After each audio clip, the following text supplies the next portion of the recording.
I am still the little child who grew up in Liverpool. I got really famous, yet in here I'm still just a kid. I'm pretty amazed by how the crowd reacts and things like that. Picture Paul McCartney being awake well after midnight, when the house is silent in a way that feels unusual, but not empty. It's the kind of quiet that makes memories louder. The walls don't respect him. They help him remember. For a moment, it looks like he's just going to name one band. It looks like one name history has been lost. But Paul doesn't remain with that thinking for long, since he thinks the truth is worse. There weren't one. There were five. 5 bands who never got what they deserved. Not because they failed, but because not enough people were paying attention, and the first name makes a little. Badfinger. This one still hurts more than most, because the cut never really healed. The songs are by Badfinger. They knew it. Paul could tell immediately away that they were being honest about their feelings, which is really rare. At first, everything sounds easy. Yet there's something fragile and open below. Songs that didn't have to tell you how fantastic they were. They just trusted you to feel it. They should have been huge. Not someday, but right now. Paul thought they were similar to him. The skill to write melodies, the ability to be nice, and the belief that good songs would be enough. And that makes it even harder to deal with what happened afterward. Instead of getting better, lousy management, lies, and broken promises drove them apart more and more. Contracts become traps. Meetings took the place of music. Paul watched as their skill went away behind courtrooms and legalese, and he was powerless to stop the sadness that came over him. What could have been a bright, happy future turned into something gloomy, quiet, and everlasting. This wasn't a failure. That was theft. They weren't undervalued because they weren't very good. They didn't get enough credit since they trusted the wrong people and lost everything as a result. That information bothers him because it reminds him of something he will never completely get rid of. How many other great bands have been lost not because they weren't good enough, but because the world knows how to take advantage of individuals who don't know any better. Paul thinks of a band that went through a different, quieter kind of anguish when he thinks about that. The Kinks. The Kinks were too smart, too British, and too good at seeing things. Ray Davies, on the other hand, searched inside himself and wrote about streets, families, neighbors, boredom, pride, and quiet rage. Songs that didn't ask for attention but slowly revealed themselves, like conversations you could hear through thin walls. No. That's how people get started. You love what you do at first, but you have to pay the bills. But the nicest part is that people remember these songs and what they mean to them. That was great for Paul. It takes guts. But he also saw how much it cost, and it was awful. American band tours, which were just starting to get going, were curtailed short. Albums full of insight and creativity become cult classics instead of key cultural events. It hurt even more since they were so close. There were so many songs that could have revolutionized the way pop music sounds. If only the moment had been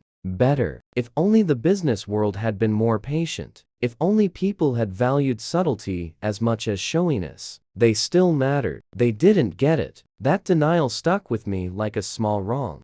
His mind went to a band that was always changing because the louder bands got paid for yelling while the Kinks got in trouble for noticing and sharing small truths in a world that was obsessed with big gestures. Traffic. The industry could never put traffic into groups because it never stopped moving. And that reluctance damaged them more and more over time. It starts with folk music, then goes to jazz, and then it goes somewhere else. Worried, interested, and not eager to repeat the same thing over and over only to feel safe. Steve Winwood followed his sentiments instead of the rules and his gut instead of the facts. Paul respected that choice a lot, but he was also sad since he knew how the industry treats artists who won't settle. People like boxes, clear roads, and uncomplicated stories. Traffic ruined everything, and because of this, their genius was spread out instead of centered, and they were hailed instead of crowned. Traffic made things difficult for themselves, while other bands made it simpler to stay alive. They got bigger instead of smaller. Their songs made you think instead of giving you answers, and they were more about sentiments than slogans. That made it harder to sell them and easier to forget about them. They were not different from each other. They were searching, and that search cost money. The energy faded. People's thoughts began to wander. Even though fewer people followed, traffic kept moving forward. Some people learnt how to be seen. Paul was well familiar with the pain. Because the song that is the most honest doesn't always win. It keeps changing all the time. Then there is a name that has always felt a little strange. The undead. The undead made things pretty without hurrying. Sad melodies, soft harmonies, and songs that slowly built up, asking the listener to lean in instead of shout for attention. Paul always had a quiet kinship to that way of thinking because this form of music doesn't compete. It waits. It trusts the person who is listening. Paul knew that those kinds of songs don't win races very often. They don't control the charts or explode when you touch them for the first time. They get older without making a big deal out of it. They gently become a part of people's lives and then stay longer than they planned. The zombies lingered in the background, patient and unseen, while the bigger bands quickly burnt out looking for impact and immediacy. They didn't have to be loyal to their records. They wanted it. It's easy to miss invites in a world that loves noise. It stung the most when people thought they were small, safe, or lovely. Critics didn't see the tension beneath the sweetness or the emotional weight behind those beautiful arrangements. The deceased were not feeble. They were stopped. Paul understood that people frequently think that being calm is a sign of weakness. They weren't wrong because they didn't want to be. It wasn't because they weren't good enough. It was soft. And, in a period when being loud and sure of yourself was praised, being soft was quietly pushed aside. Paul always thought that history moved too quickly, and there was one band that he liked. Faces.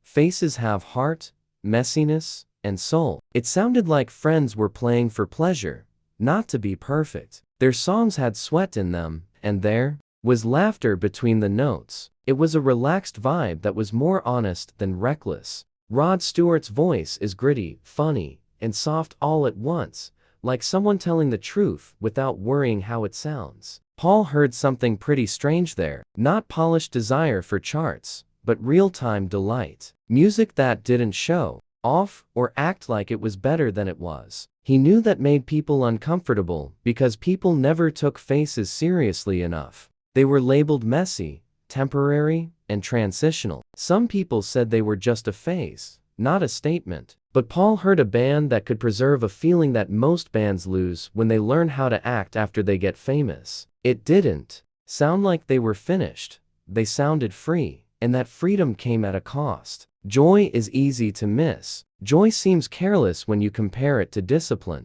Joy doesn't endure long in a world that likes to be in power. Paul also realized that people don't often give joy enough credit. Paul lets out a big breath when the names are finally decided on, as if he is letting go of something he has been carrying for years. These bands were quite good. They needed someone to step in before things got too busy, and they forgot about them, as well as protection, time, and patience. And it makes him think about something that still disturbs him long after. The list is over. How many great bands have been missed? Not because they weren't good enough, but because people only like things that are easy to understand. Some bands get really big, while others stay little. And the kind of music that people don't like the most is the kind that you have to learn to like. Paul thinks about the idea for a long time, longer than he anticipated he would. Not furious or cheerful, just honest. The kind of honesty that comes with seeing great things happen, fail, and sometimes disappear without a word for decades. He now knows that being undervalued doesn't mean being forgotten. A lot of the time, it means being misunderstood at the wrong time, being too gentle when things are loud, being too thoughtful when things are fast, or being too human when the world wants a show. Some bands play before the crowd knows how to pay attention. Some songwriters produce songs that don't explode up